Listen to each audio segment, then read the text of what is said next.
со своими соратниками, я всегда мечтал построить новую жизнь, жизнь свободных людей без нужды и нищеты.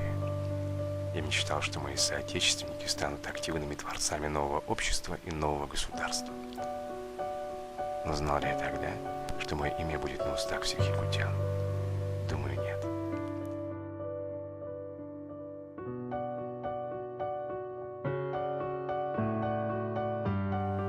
Мой жизненный путь начался 10 декабря 1897 года в Хатырыкском наследии Намского улуса Якутской области. Это моя родина, здесь я родился.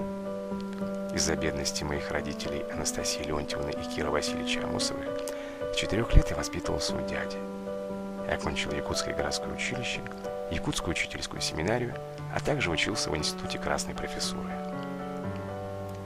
На протяжении своей жизни, несмотря на трудные годы и загруженность государственными делами, я неустанно занимался самообразованием и самосовершенствованием.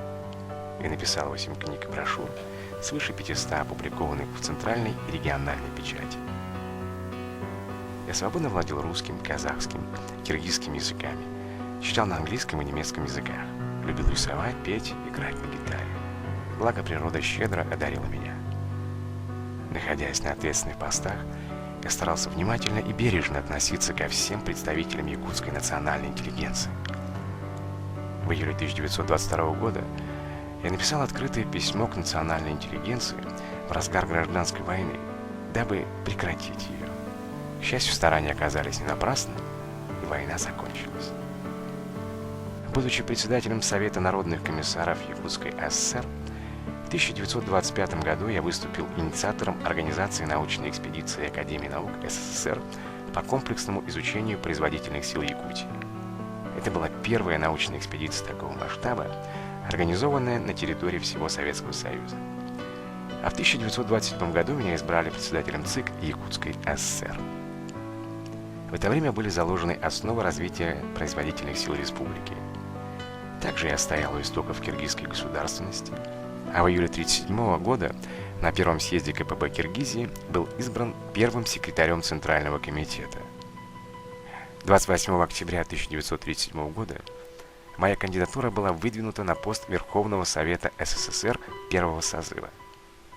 Но 7 ноября, после провокации, организованной органами НКВД во время праздничной демонстрации в городе Фрунзе, я был снят с должности и 16 ноября арестован.